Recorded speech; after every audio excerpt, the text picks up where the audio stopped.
which he's been doing for 60 years.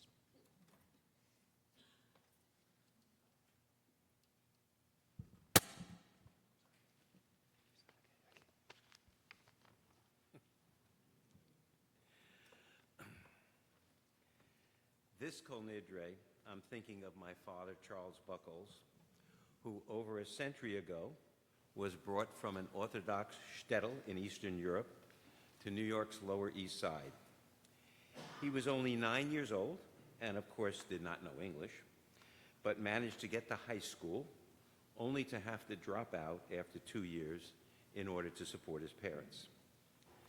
My dad went on to spend most of his adult life behind the counter of our family grocery store. Along with my mother Goldie, he urged me to use education to avoid repeating his difficult life. He hoped, like so many others at that time, that I could become a doctor or other professional while still remaining, like him, an observant and committed Jew. However, from early adolescence, all I wanted for myself was to be a 100% normal American boy, free to pursue my interests in science and my newly discovered love of baseball and the New York Yankees. Equally important, I didn't want at that point to be identified with my Yiddish-speaking, awkward, and sometimes inappropriate parents. My father's goals and mine collided shortly after my bar mitzvah when he sought to enroll me in the Lubavitcher Yeshiva in Brooklyn, while I was secretly applying for admission to Brooklyn Tech High School. After much family drama, and with the support of friends and other family members, Brooklyn Tech prevailed. I loved Brooklyn Tech, and I went on to college and law school, while my father continued as a grocery man and a practicing member of his Orthodox congregation.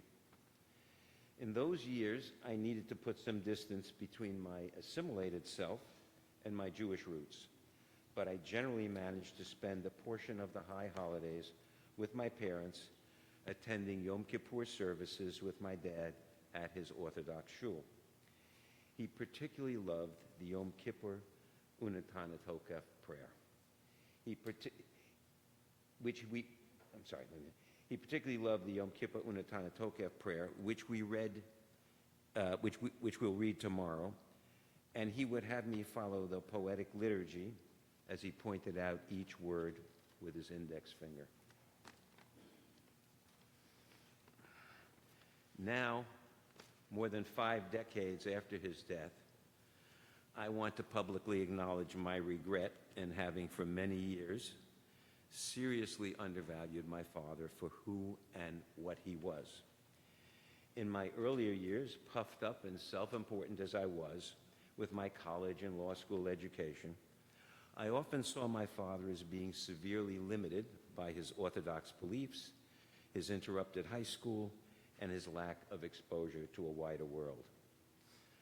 Only toward the end of his life did I learn, when he shyly confided it to me, that my father, the grocery man, had secretly yearned to continue his education so that he might eventually become, in his words, a philosopher. A philosopher.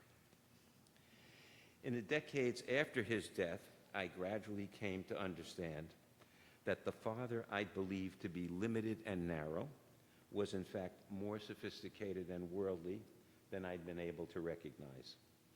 I began to recall that my uneducated father could read and write in Yiddish, Hebrew, and English, that he consumed at least one Yiddish and one English newspaper every day, that he could do all of the grocery store's math in his head, that he was a socialist labor supporter, and that as a young man, he would find standing room admission to see the great Enrico Caruso at the old Metropolitan Opera Building.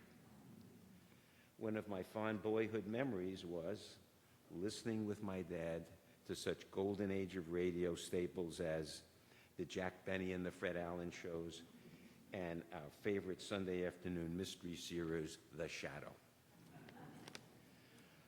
Over time, I came to discover that there was much about my father's Orthodox Jewish worldview that would eventually turn out to be meaningful to me.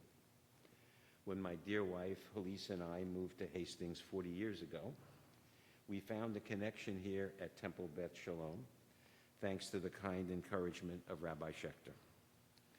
Later, wanting to revisit my Jewish roots, I joined the Temple's Judaic Studies classes led by Rabbi Bob Seltzer.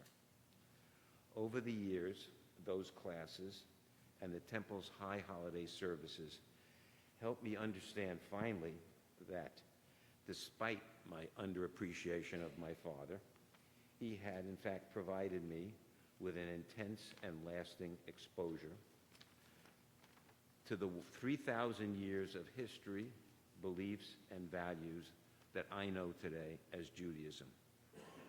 I am forever grateful for this precious gift from him, and I regret and I mourn that I lacked the maturity and understanding to tell him so while he was alive.